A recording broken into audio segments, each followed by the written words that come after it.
Welcome back, everyone, for another deep dive with us. Wow. Today we're going to Baltimore, Baltimore. but Yeah. we're not looking at all of Baltimore. All right. We're going to zero in on two neighborhoods that have these, fascinatingly different stories. Yeah. Upton and Highlandtown. Mm-hmm. They were both redlined back in the 1930s, Right. but their paths since then have been totally different. It's a really good illustration of how redlining isn't just this thing that happened in the past and then it was over. Yeah. It's like we have to understand it as part of this ongoing system of racial capitalism. Okay, so we've got a lot of research here, Yeah.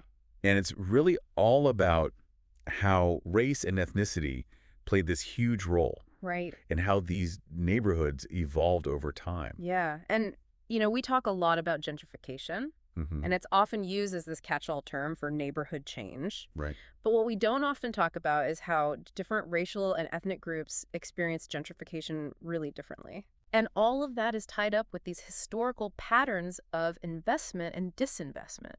So it's not a level playing field Not at all. when it comes to neighborhood change. Nope. So where do Upton and Highlandtown fit into all of this? Well, they're kind of like two sides of the same coin. They were Okay. both redlined, Uh-huh. both faced economic challenges. Right. But how those challenges played out and the stories that people told about those neighborhoods were completely different. And those different stories kind of highlight how racial capitalism works, right? Exactly. So, we talked about those HOLC maps. Yeah. The ones that literally drew red lines around neighborhoods that they thought were too risky to invest in. Yeah. Both Upton and Highlandtown were on those maps. Mm-hmm. But the reasons they gave were really interesting. Okay, what did they say?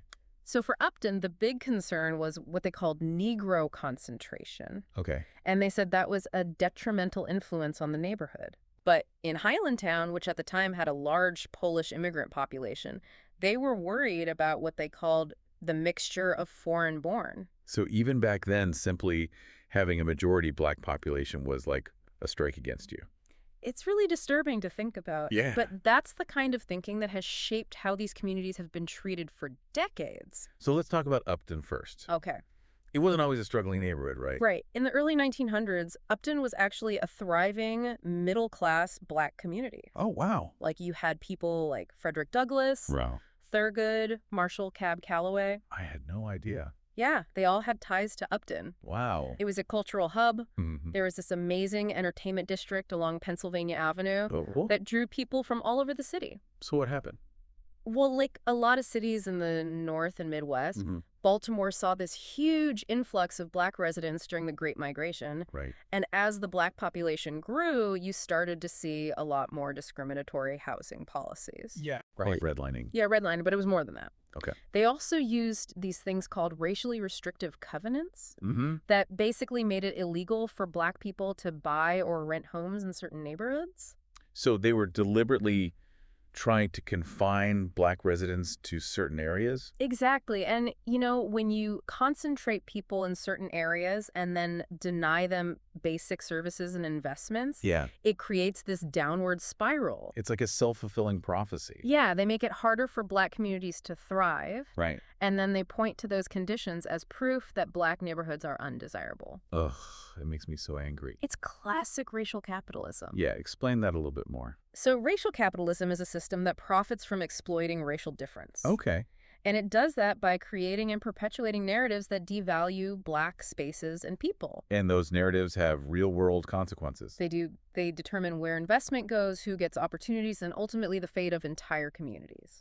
So for Upton, those consequences were devastating. Yeah, the neighborhood went from being this thriving middle-class community to facing this downward spiral of disinvestment, neglect, and decline. And a big part of that decline was driven by urban renewal projects, right? Right. Urban renewal was supposed to be this way to revitalize struggling neighborhoods. Okay. But in reality, it often had the opposite effect, especially in black communities. So what happened at Upton? Well, they decided to do slum clearance, Okay. which basically meant demolishing entire blocks of homes and businesses. Oh, wow. And, that vibrant entertainment district we talked about, Mm-hmm. it was completely wiped out. No way. Yeah, and they replaced it with these super blocks of low-income housing. Super blocks, what are those? They were these massive housing projects, Right. often really poorly designed Yeah. and isolated from the surrounding community. Right. They were supposed to be a solution to overcrowding, Hmm. but they ended up concentrating poverty and creating all these new problems. So urban renewal actually made things worse for a lot of people in Upton. It did. And, it's important to understand that this wasn't just some accident. Right. It was a direct result of how racial capitalism operates. Okay, so how did racial capitalism play into this? Well, the demolition of so-called blighted housing in Black neighborhoods became profitable. Oh. Developers and city officials could get land really cheaply. Sometimes they even used eminent domain to take people's homes, Right. and then they could build new housing or other projects that made them money. So displacing Black residents and destroying their communities became a way for some people to get rich. Exactly. And, a lot of that profit went to white-owned businesses and institutions, Right. which just made the racial wealth gap even worse. It's heartbreaking to think about how many families were displaced and how much history was erased. It's a story that's been repeated in Black communities all across the country.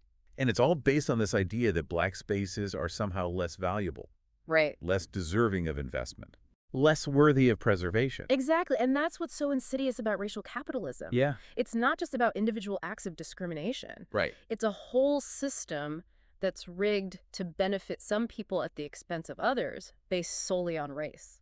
And it's a system that's still operating today, Absolutely. even if it's not as overt as it was in the past. Right. So while all of this was happening in Upton, what was going on in Highlandtown? Well, Highlandtown had a very different trajectory. Okay. And part of that has to do with how it was perceived in relation to Black neighborhoods. Okay. Remember those HOLC assessors were concerned about the mixture of foreign-born in Highlandtown? Yeah. But they weren't afraid of the Polish immigrants in the same way that they were afraid of Black people. So even though both neighborhoods were considered risky investments, there was still this hierarchy, Oh, absolutely. with Black neighborhoods at the very bottom. Exactly. And that hierarchy had a huge impact on how these neighborhoods were treated. It did. Upton faced this constant cycle of disinvestment and demolition. Right. But Highlandtown was able to survive the economic downturn in the mid-20th century and eventually attract new residents and investment. But Highlandtown was also hit hard by the decline of industrial jobs, wasn't it? It lost a lot of its population. Yeah.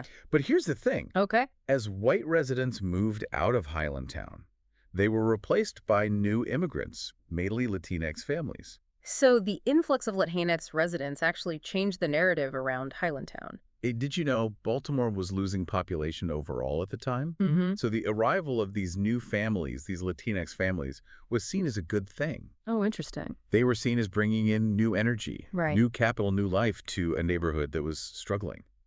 So instead of being associated with decline, which is how people often talked about Black residents, Latinx residents were seen as a force for renewal. Exactly. And that perception, that framing had real consequences. Yeah. It shaped where investment went, who was welcomed into the neighborhood, and ultimately the fate of these communities. Hold on. Are you saying that the presence of Latinx residents somehow protected Highlandtown from the disinvestment that happened in Upton? It's not that simple, of course. Right. But there's no denying that race played a role in how these neighborhoods were treated. So how did that play out in terms of actual investment decisions? Well, for one thing, in 1998, the city started this program called the Home Value Guarantee in Highlandtown. Okay. And that program was never offered in Upton. What was the program about? It was designed to attract new homeowners and protect property values. Okay. Basically, the city guaranteed that if you sold your house for less than you paid for it, they would make up the difference. Wow, that's amazing. Right. It was a huge incentive for people to move to Highlandtown. Yeah, it sounds like they were really pulling out all the stops. They were, and keep in mind, this was at a time when Highlandtown was already starting to rebound, thanks in part to the influx of Latinx residents. So it seems like the city was doubling down on its investment in Highlandtown while Upton was left to fend for itself. You could say that, and I think it really shows how these different narratives of decline and renewal shaped policy decisions. It's almost as if the city was picking winners and losers based on who lived in these neighborhoods. And those choices, the decisions were based on racial hierarchies that have shaped Baltimore and so many other cities for generations. It's crazy to think about how these long-standing patterns of inequality are still playing out today. It is, and it's something we need to be aware of as we think about how to create more equitable and just cities in the future. Absolutely. So we've talked a lot about Upton. Right. And how it was really impacted by disinvestment. Yeah. But what about Highlandtown?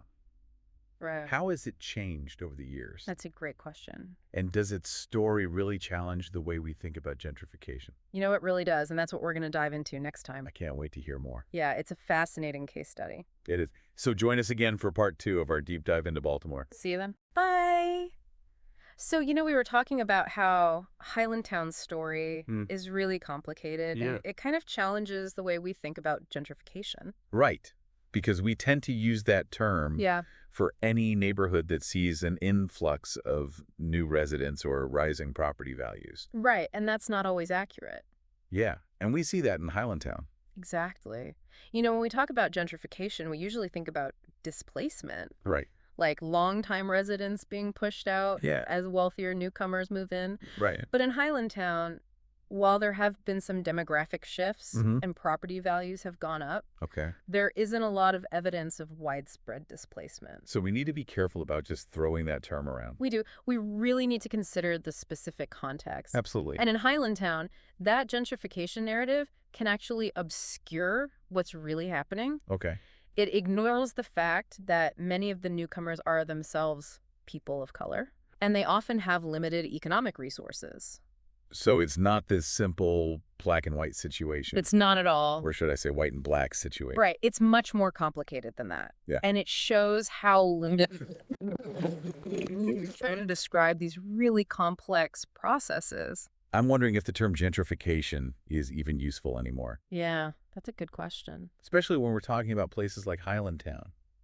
Maybe we need to come up with some new words to describe all these different ways that neighborhoods change.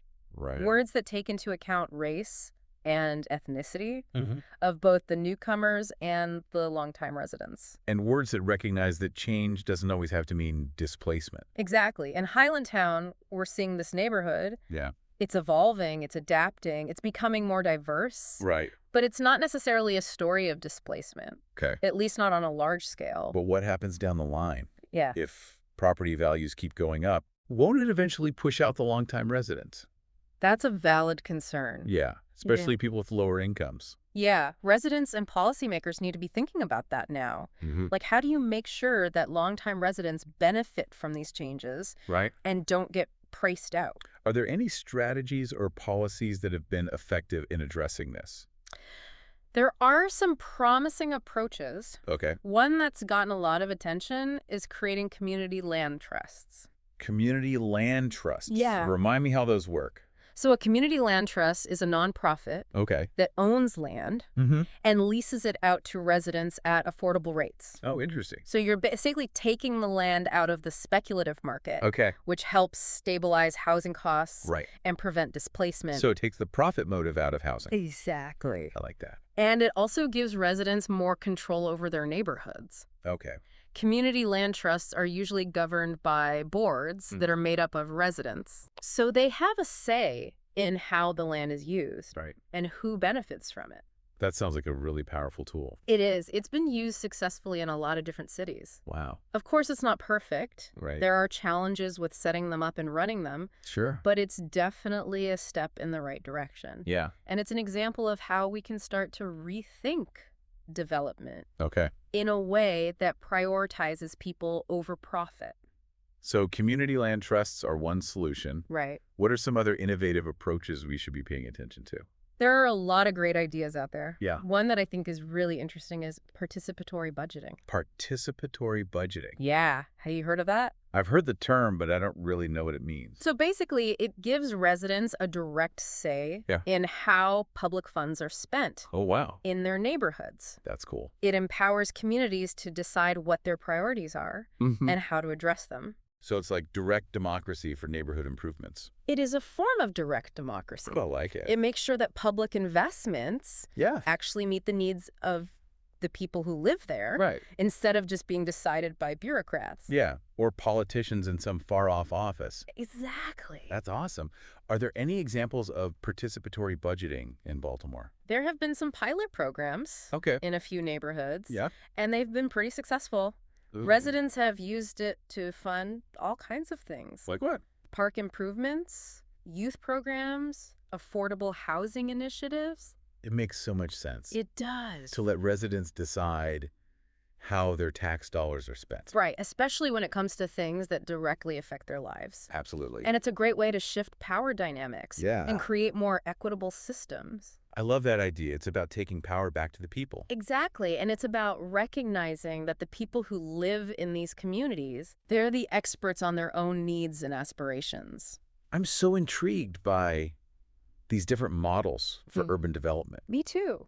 It feels like there's so much potential There is. to create more just and inclusive cities. I agree. If we can just think outside the box a little bit. And challenge the old ways of doing things. You're talking about those narratives Yeah. that pit neighborhoods against each other. Right. Say that some groups deserve investment and others don't. Exactly. We need to break free from those narratives. Yes. And embrace a more holistic and equitable vision for our cities. That's a great way to put it. Okay, so we've been talking about this need Right. for a more nuanced and inclusive approach to urban development. Absolutely. But what does that actually look like in practice? That's the question, isn't it? Yeah. I mean, there's no magic bullet, Right. but I do think there are a few key principles that can help guide us. I'm all ears. I think first and foremost, we need to move away from this idea that development has to be a zero-sum game. Okay. This idea that some neighborhoods have to win while others lose. Yeah, like that scarcity mentality. Okay. Like you have to protect your own little turf, even if it means screwing over other communities. Right. We need to shift away from that and embrace a more collaborative approach. Okay. One that recognizes that we're all connected. So instead of pitting neighborhoods against each other, we need to find ways to support them all. Exactly. And that requires a fundamental shift in how we allocate resources and how we make decisions about investment. So it's not just about putting more money into struggling neighborhoods. Right. It's about being more intentional and more equitable in how we distribute those resources. And recognizing that investment doesn't always have to be these big, flashy projects. Right. Sometimes the most impactful investments are the smaller, more community-driven ones. Like supporting local businesses. Improving public spaces. Creating opportunities for residents to build wealth. Exactly. It's about investing in people as much as we invest in bricks and mortar. And it's about giving residents a say in how those investments are made. Right. We need to move away from these top-down approaches and empower communities. To have a voice. In their own futures. We talked about participatory budgeting as one way to do that. What are some other ways to give residents more control? Well, there's community-based development. Okay, community-based development. Have you heard of that? I have, but I don't really know what it is. So basically, it's a process where residents are actively involved in planning and implementing projects that benefit their communities. So it's not about outsiders coming in and telling residents what they need. Exactly. It's about working alongside residents. Yeah, as partners. Cool. Are there any examples of community-based development projects? Oh, there are tons of them. One that comes to mind is the Dudley Street Neighborhood Initiative. The Dudley Street Neighborhood Initiative. Yeah, it's in Boston. Back in the 80s. The Dudley Street neighborhood was facing a lot of problems. Poverty, crime, abandonment, you name it. Right. And the city was thinking about just demolishing the whole neighborhood. Oh, wow. And starting over. Wow. But the residents had a different idea. They didn't want to be displaced. Nope. They wanted to stay in their homes and preserve their community. So they fought back. They did. They formed this group called the Dudley Street Neighborhood Initiative. It was a resident-led organization that took control of the development process. So they stopped the city's plan. They did. Oh, yeah. And then they created their own plan for revitalizing the neighborhood. And it was based on what the residents wanted. Exactly. It centered the needs and aspirations of the people who lived there. That's awesome. What did they do? Well, they built hundreds of units of affordable housing. Wow. They created new parks and green spaces. That's great. They started community gardens. And they even opened a charter school. That's amazing over. Yeah. They really turned things around. They did. It's a real testament to the power of community-based development. Yeah. When residents have a voice and a stake in the process, they can accomplish incredible things. It's an inspiring story. It is. And it gives me hope that we can create better cities. Yeah. Even when things seem really tough. I agree. I think we're seeing a movement towards more equitable development. Yeah. More and more cities are recognizing the importance of community engagement Right. and resident leadership. Yeah, it's about shifting power Absolutely. from city hall to the streets. And recognizing that the solutions Yeah. often come from within the communities themselves. I think this whole deep dive has given us a lot to think about. Me too. We've seen how disinvestment and discrimination have shaped our cities Yeah. and created huge inequalities. Absolutely. But we've also seen some glimmers of hope. We have. Communities coming together to fight for change. It's inspiring. It is. So it's really up to all of us It is. to keep pushing for a more just and equitable approach to development. Right, one that recognizes the value of every person, Yeah. no matter where they live or what they look like. So we need to challenge those harmful narratives, Absolutely. demand better from our leaders, and support those grassroots organizations that are working for change. Because at the end of the day, this fight for equitable development is really a fight for a more just and compassionate society. Well said. Thank you for joining us for this deep dive. It was my pleasure. I hope it's left you feeling informed, inspired, and ready to take action. I hope so too. We'll see you next time. See you later.